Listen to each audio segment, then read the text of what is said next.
धर्मग्रंथांचे केवळ पठन म्हणजे धर्म नव्हे. ब्राह्मण विद्येवरती भर देत असत. त्यांच्या मते विद्या हाच प्रारंभ, विद्या हाच अंत आणि विद्या व्यतिरिक्त दुसऱ्या गोष्टीचा विचार त्यांच्या मते अनावश्यक होता. उलटपक्षी भगवान बुद्ध हे सर्वांना शिक्षण असावे या मताचे होते. मनुष्य आपल्या विद्येचा उपयोग कसा करतो यालाच तो केवळ विद्येपेक्षा अधिक महत्त्व देतो आणि म्हणूनच तो विद्वान आहे त्याच्या ठिकाणी शीलही असले पाहिजे, कारण शीलरहित विज्ञान नाशकारक आहे. विद्या आणि शील यांच्यापैकी शीलाचे महत्त्व कसे अधिक आहे हे भगवान बुद्धांनी भिक्खू पटीसेनाला जे सांगितले त्यावरून स्पष्ट होते. प्राचीन काळी जेव्हा भगवान बुद्ध श्रावस्तीमध्ये राहत होते त्यावेळी तेथे स्वभावाने तिरसट आणि मठ्ठ, ज्याला एक गाथाही कधी पाठ करता आली नाही असा पटीसेन नावाचा म्हातारा भिक्खू होता. म्हणून भगवान बुद्धांनी 500 आहर्तांना पटीसेनाला प्रतिदिन शिक्षण द्यावे अशी आज्ञा केली. परंतु 3 वर्षानंतरही पटीसेनाला एकही गाथा पाठ म्हणता येईना.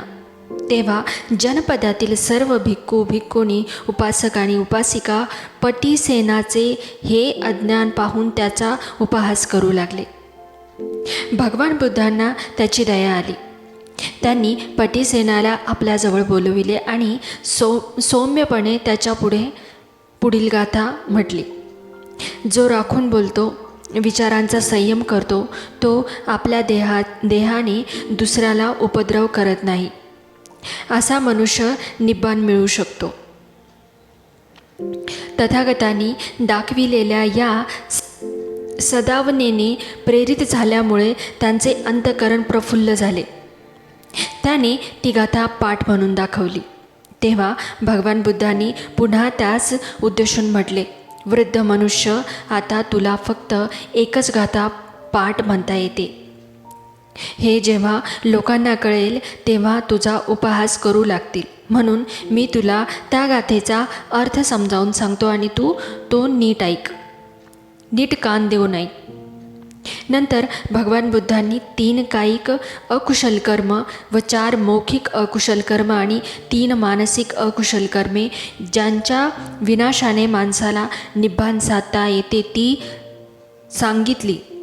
बुद्धांनी केलेल्या विवेचनाचा अर्थ त्या भिक्खूला समजला आणि लवकरच त्याला अहर्तपद प्राप्त झाले. या सुमारास एक विहारात 500 भिक्खुणी राहत होत्या. त्यांनी आपल्यापैकी एकीला भगवान बुद्धाकडे पाठवून त्यांच्यामार्फत बुद्धाला एक धर्मोपदेशक पाठविण्याची विनंती केली. ही विनंती ऐकून भगवान बुद्धांनी त्या म्हाताऱ्या पटीसेनाला त्यांच्याकडे पाठवण्याचे ठरवले. या व्यवस्थेची वार्ता त्या भिक्खुनींच्या कानी येताच त्या सर्व हसू लागल्या आणि म्हाताऱ्या भिक्खूसमोर गाथाचे पठण उलटे म्हणजे शेवटच्या अक्षरापासून करू त्यांनी त्याला गोंधळात टाकण्याचे आणि लज्जित करण्याचे त्यांनी ठरविले. नंतर दुसऱ्या दिवशी सकाळी सर्व लहान थोर भिक्खुनी पटीसेन येताच त्याला नमस्कार करण्यासाठी पुढे गेल्या. नमस्कार करत असताना त्या एकमेकींकडे पाहून मिस्किलपणे हसत होत्या. त्यांनी बसल्यावर त्यांनी त्या भिक्खूपुढे अन्न ठेवले. पटीसेनाने ते भोजन करून हात आणि तोंड धुतल्यावर त्या भिक्खुनींनी त्याला प्रवचनाला प्रारंभ करण्याची विनंती केली. तेव्हा वृद्ध भिक्खू व्यासपीठावर जाऊन बसला आणि म्हणाला, भगिनीनो, माझी बुद्धी अल्प आहे, माझे शिक्षण अल्प आहे. मला फक्त एकच गाथा येते, ती म्हणून दाखवून तिचा अर्थ मी तुम्हाला सांगेन. सावधान चित्ताने ऐका आणि त्याचा अर्थ समजून घ्या. तेव्हा भिक्खुनींनी ही गाथा शेवटच्या अक्षरापासून उलटी म्हणण्याचा प्रयत्न केला. परंतु आश्चर्य हे की त्यांना तोंडसुद्धा उघडता येईना. लज्जित होऊन दुःखाने त्यांनी आपल्या माना खाली घातल्या. पटीसेनाने ती गाथा म्हटली आणि भगवान बुद्धांनी जशी त्याला स्पष्ट करून सांगितली होती त्याचप्रमाणे त्याने त्या गाथेचा अर्थ विशद केला. त्या सर्व भिक्खूंनी त्याचे प्रवचन ऐकताच आश्चर्यचकित झाल्या. एकाग्र चित्ताने आणि प्रमोदित मनाने त्यांनी ते प्रवचन ग्रहण केले आणि त्या अहर्त झाल्या आणि त्यांना अहर्तपद प्राप्त झाले. दुसऱ्या दिवशी प्रसेनजित राजाने भगवान बुद्धांना आणि त्यांच्या भिक्खू संघाला आदरातिथ्यासाठी आमंत्रण दिले. पटीसेनाची चर्या आणि भिक्खूहून श्रेष्ठ प्रतीची आणि पवित्र दिसते हे ओळखून भगवान बुद्धांनी आपले भिक्षापात्र त्याच्या हाती देऊन ते त्याच्या मागून चालू लागले. परंतु जेव्हा राजवाड्याच्या दारी आले तेव्हा पटीसेनाला ओळखणाऱ्या तेथील द्वारपालाने त्याला आत जाण्यासाठी मनाई केली आणि म्हटले, ज्याला फक्त एकच गाथा येते अशा भिक्खूसाठी येथे आदरातिथ्याचा समारंभ नाही. चल, चालता हो आणि तुझ्या वरिष्ठांना आत येण्यासाठी जागा दे. तेव्हा पटीसेन राजवाड्याच्या द्वाराबाहेरच बसून राहिला. नंतर भगवान बुद्ध व्यासपीठावर गेले आणि तेथे त्यांनी हात धुतले आणि आश्चर्य हे की भिक्षापात्र धरलेला पटीसेनाचा हात त्या खोलीत दिसू लागला. तेव्हा राजा आणि त्याच्या प्रधान आश्चर्याने उद्गारले, अरे हा कोण? तेव्हा भगवान बुद्धांनी उत्तर दिले, तो पटीसेनाचा हात आहे. त्याला नुकतीच बोधिस्थिती प्राप्त झाली आहे आणि माझ्या मागे भिक्षापात्र हाती धरण्यास मी त्यास सांगितले, परंतु द्वारपालाने त्याला आत येऊ दिले नाही. हे भगवान बुद्धांचे शब्द ऐकल्यावर पटीसेनाला आत प्रवेश मिळावा आणि तो त्या सभेत सामील झाला. तेव्हा प्रसेनजित भगवान बुद्धांकडे वळून म्हणाला, मी तर ऐकत होतो की पटीसेनच हा एक अल्पबुद्धीचा एकच गाथा जाणणारा मनुष्य आहे. मग तो प्रज्ञावान केव्हापासून झाला? त्यावर भगवान बुद्धांनी उत्तर दिले, विद्या अधिक नसली तरी चालते, कारण शील हीच सर्वोत्तम वस्तू आहे. या पटीसेनाच्या अगदी मनोरंध्रात त्या गाथेचा अर्थ रचला आहे. त्याचे शरीर आणि मन हे पूर्णपणे शांत झालेले आहे. माणसाला ज्ञान असले तरी जोपर्यंत त्याचे या ज्ञानानुसार आचरण होत नाही तोपर्यंत ते ज्ञान अंधपातापासून वाचू शकत नाही. नंतर तथागत म्हणाले, माणसाला जरी हजारो गाथा पाठ येत असल्या तरी जोपर्यंत त्याला त्यातील ओळीचा अर्थ कळत नसेल त्याच्यापेक्षा एकच गाथा जाणून तदनुसार आपल्या विचारांचा जो संयम करू शकतो तो मनुष्य श्रेष्ठ आहे. हजारो शब्द न समजता पाठ म्हणण्याचा काय अर्थ आहे? ऐकलेले शब्द समजावून त्याप्रमाणे आचरण करणे म्हणजे आपल्या मोक्षाचा मार्ग चोखाळण्यासारखे आहे. माणसाला पुष्कळशी पुस्तके पाठ येत असली तरी जोपर्यंत तो त्याचा आशय विशद करून सांगू शकत नाही तोपर्यंत त्या पठणाचा उपयोग काय? धर्माचे एकच वाक्य समजावून घेतले आणि जर त्याप्रमाणे आचरण ठेवले तर त्या जोगे सर्वोत्तम प्रज्ञेच्या मार्गाची वाटचाल होणार नाही. भगवान बुद्धांचे हे शब्द ऐकून तेथे जमलेले 200 भिक्खू, राजा, मंत्रीगण आणि हे आनंदित झाले. धर्मपुस्तके प्रमादातील आहेत असे मानणे म्हणजे अधर्म आहे. वेद हे केवळ पवित्र आहेत एवढेच नव्हे तर ते स्वतः प्रमाण आहेत असा ब्राह्मण उद्घोष करत होते. वेद हे केवळ स्वतः प्रमाण आहेत एवढेच नव्हे तर ते प्रमादातील आहेत असे ब्राह्मण म्हणत. ब्राह्मणांच्या त्या मुद्द्याला भगवान बुद्धांचा विरोध होता. वेद पवित्र आहेत, स्वतः प्रमाण आहेत आणि वेद प्रमादातीत आहे तर या तीनही गोष्टी भगवान बुद्धांनी नाकारल्या आहेत. त्यांच्यासारख्या भूमिका पुष्कळ धर्मोपदेशकांनी घेतली होती. तथापि आपल्या तात्विक दर्शनाला ब्राह्मणांकडून संमती आणि सन्मान मिळावा यासाठी त्यांनी पुढे वेदविरोधी भूमिकेचा त्याग केला. परंतु भगवान बुद्धांनी या बाबतीत कधीच पाऊल मागे घेतले नाही.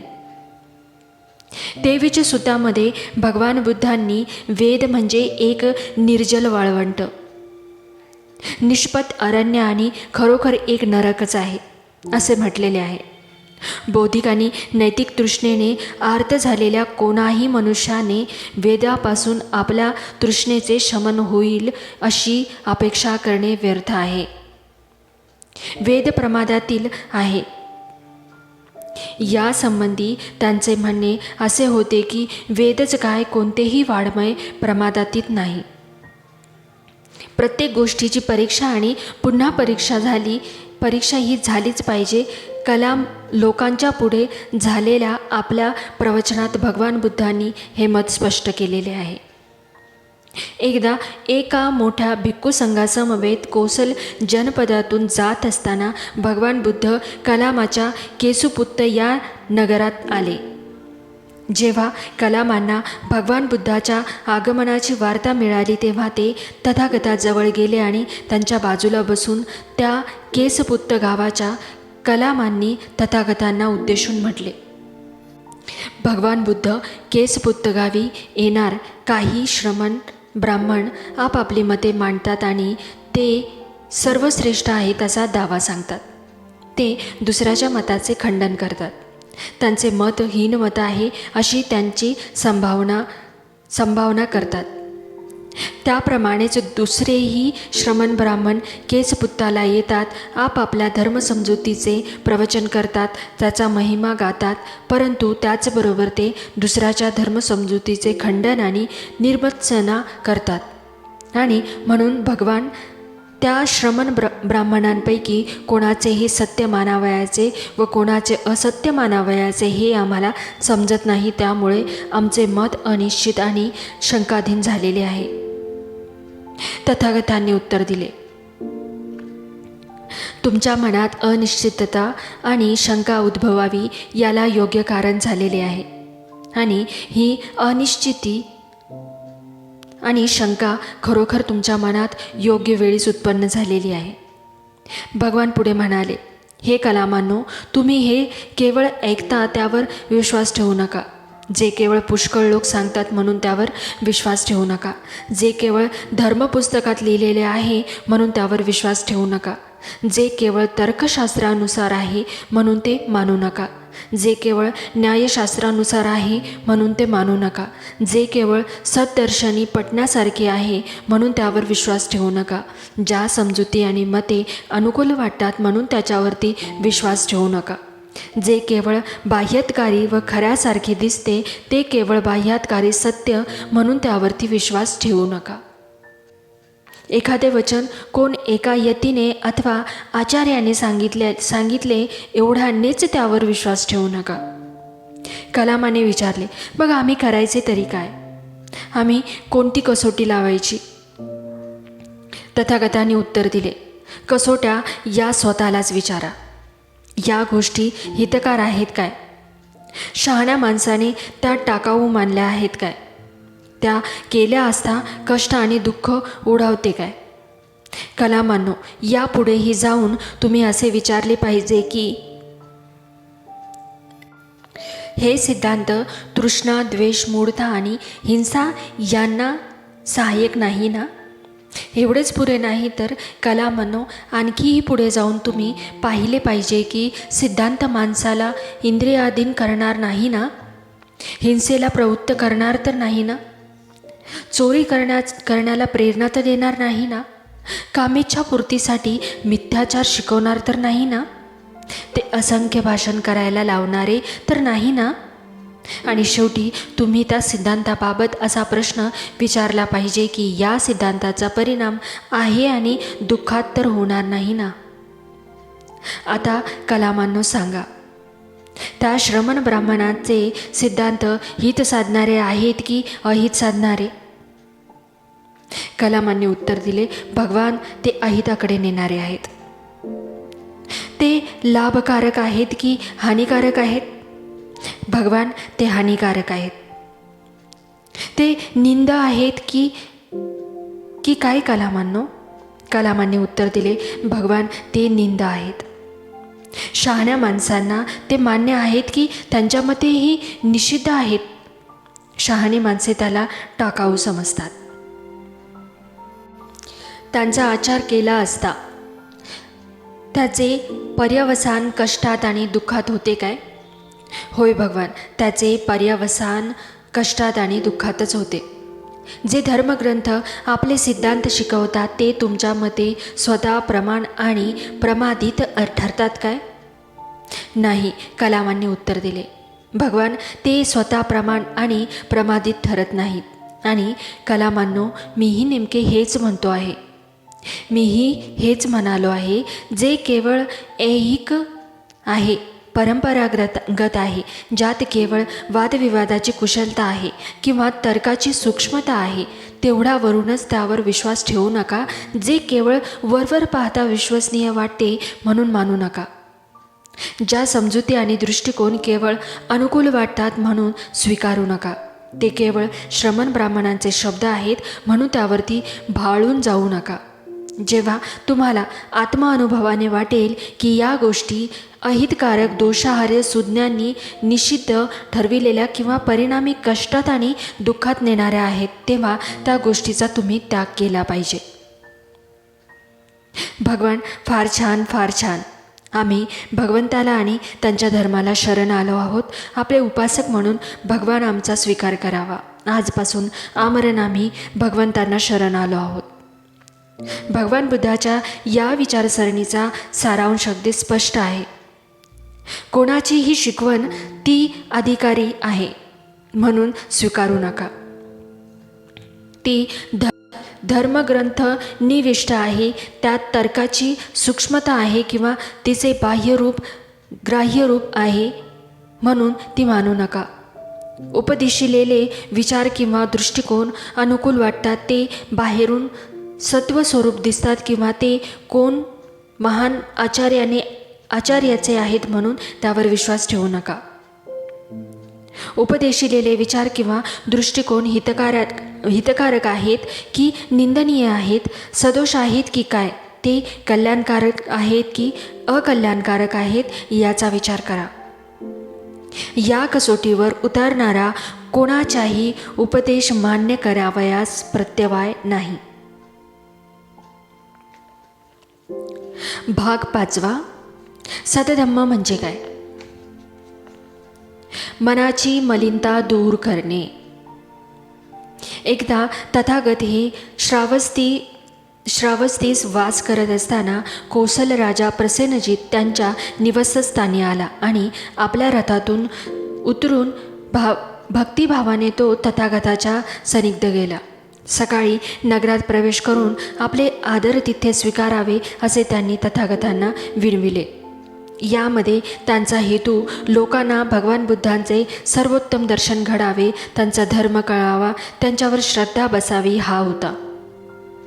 भगवान बुद्धांनी त्यांचे आमंत्रण स्वीकारले आणि दुसऱ्या दिवशी सकाळी आपल्या सर्व भिक्खू संघासह नगरात प्रवेश केला आणि चौरस्ते ओलांडून पूर्वनियोजित स्थानी येऊन विराजमान झाले. भोजन संपल्यानंतर राजाच्या विनंतीनुसार चौरस्त्यावर एका मोठ्या श्रोत सभागृहासमोर त्यांनी धर्मोपदेशाला प्रारंभ केला. यावेळी त्या श्रोतवृंदात 2 व्यापारी त्यांचे भाषण ऐकत होते. त्यापैकी एक मनात विचार करू लागला, असला धर्म सिद्धांताचा उपदेश सार्वजनिक रीतीने घडवून आणायला यात राजाची किती थोर शहाणपण दिसते, किती सर्वव्यापी व शोधक बुद्धी सिद्धांत आहेत हे.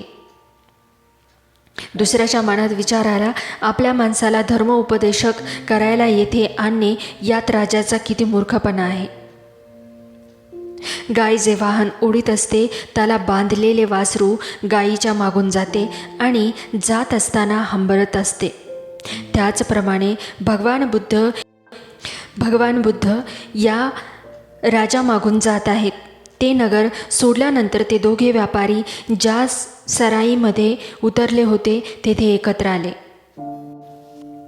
मद्यपान करत असताना जो व्यापारी भला होता त्याला चतुर्महाराजिक देवतांनी संयमित आणि संरक्षित ठेवला. उलट दुसरा मात्र पिशाच्याने पिसाळल्याप्रमाणे एकसारखा पीत होता. शेवटी झोप आल्याने तो गुलत्याच्या जवळच्या रस्त्यावरती पहुडला. दुसऱ्या दिवशी सकाळी त्या पहिल्या व्यापाऱ्याच्या गाडीखाली तो रस्त्यावर पडलेला व्यापारी सारध्याला न दिसल्यामुळे चिरडला गेला आणि मरण पावला. पहिला व्यापारी एका दूर देशात आला असताना त्या देशाच्या एक पवित्र अश्वाने त्याच्या पुढे गुडघा वाकविल्यामुळे तो त्या देशाचा राजा म्हणून निवडला गेला आणि त्याला सिंहासनाधीष्ट करण्यात आले. त्यानंतर आपल्या जीवनाला मिळालेली ही विलक्षण कलाटणी मनात आणून तो भगवान बुद्धांकडे गेला आणि आपल्या देशात येऊन आपल्या प्रजेला उपदेश करण्यासाठी त्याने त्यांना आमंत्रण दिले. त्यावेळी त्या जगद्वंद बुद्धांनी त्या दृष्टीबुद्धी व्यापाऱ्याला मृत्यूचे आणि त्या सद्बुद्धी व्यापाऱ्याचे भरभराटीचे कारण त्यांना सांगितले आणि ते म्हटले, मन सर्वांचे मूळ आहे. मन हे स्वामी आहे. मन हे कारण आहे. मनात दृष्ट विचार असतील तर माणसाचे विचार, माणसाचे शब्द आणि कार्य ही दृष्ट बनतात. पापोद्रव दुःखे ज्याप्रमाणे रथाची चाके रथाच्या घोड्याच्या मागे जातात त्याचप्रमाणे त्याचा पाठपुरावा करत असतात. मन हे सर्वांचे मूळ आहे. तेच आज्ञा करते आणि तेच घटना घडून आणते. मनात सद्विचार असतील तर त्या माणसाचे शब्द आणि कार्य दोन्हीही चांगली असतात आणि अशा सदाचारापासून उद्भवणारे सुख पदार्थाच्या सावलीप्रमाणे सदोदित त्या माणसामागे जात असते. हे शब्द ऐकून राजा त्याचे प्रधान आणि इतर असंख्य लोकांनी भगवान बुद्धाची धर्मदीक्षा ग्रहण केली आणि ते त्यांचे शिष्य झाले. जग हे धम्मराज्य बनविणे. धम्माचे प्रयोजन काय याची भिन्न धर्माची भिन्न भिन्न उत्तरे दिली आहेत. माणसाला ईश्वर प्राप्तीच्या मार्गी लावून त्याला आपापल्या आत्म्याच्या मोक्षाचे महत्त्व शिकविणे हे सामान्यतः वरील प्रश्नाला उत्तर येते. बहुतेक धर्म 3 प्रकारच्या राज्यासंबंधी बोलतात. एकाला स्वर्गाचे राज्य म्हणतात, दुसऱ्याला इहलोकीचे राज्य म्हणतात आणि तिसऱ्याला नरकाचे राज्य म्हणतात. असे म्हणतात की स्वर्ग राज्यात देवाचे शासन चालते, नरक राज्यात दृष्टांचे राज्य चालते, इहलोकी राज्यासंबंधी वाद आहे ते सैतानाच्या मांडलिकत्वाखाली नसते. त्याप्रमाणेच देवाचे सार्वभौमत्वही त्यावरती पसरलेले नसते. एक दिवस ते पसरलेले अशी अपेक्षा मात्र असते. काही धर्मांमध्ये स्वर्गराज्य प्रत्यक्ष ईश्वराच्या शासनाखाली असल्याचे तेथे धर्मराज्य असते. इतर काही धर्मात स्वर्गराज्य हे इहलोकी असत नाही, ते फक्त स्वर्गाचेच दुसरे नाव आहे. जो कोणी ईश्वर आणि त्याच्या प्रेषितावरती श्रद्धा ठेवीत असेल त्यालाच तेथे पोहोचता येते. स्वर्गलोकी पोहोचल्यानंतर त्या धर्मनिष्ठांना जीवनातील सर्व भोगविलास तेथे लाभतात. सर्व धर्म असे उपदेशितात की या स्वर्गराज्याची प्राप्ती हे प्रत्येक माणसाचे साध्य असावे आणि ते कसे साधावे ते सांगणे ते सर्व धर्माचे कार्य असावे. धर्माचा उद्देश काय याला भगवान बुद्धाने उत्तर अगदी वेगळेच होते. धर्माचा उपदेश काय याला भगवान बुद्धांचे उत्तर अगदी वेगळेच होते. जीवनाचा उद्देश काहीतरी काल्पनिक स्वर्गाची प्राप्ती आहे असे त्यांनी लोकांना सांगितले नाही. त्यांचे म्हणणे असे होते की धर्माचे राज्य इहलोकीचे आहे आणि त्याची प्राप्ती धर्मशील आचरणानेच घडते. त्यांनी असे सांगितले आहे की दुःख निराकरणासाठी प्रत्येक माणसाने दुसऱ्या प्रत्येक माणसाशी धर्मानेच वागले पाहिजे आणि अशा व्यवहारानेच इहलोकी धर्मराज्य स्थापन केले पाहिजे. त्यामुळे त्याचा धर्म इतर धर्मापासून वेगळा पडतो.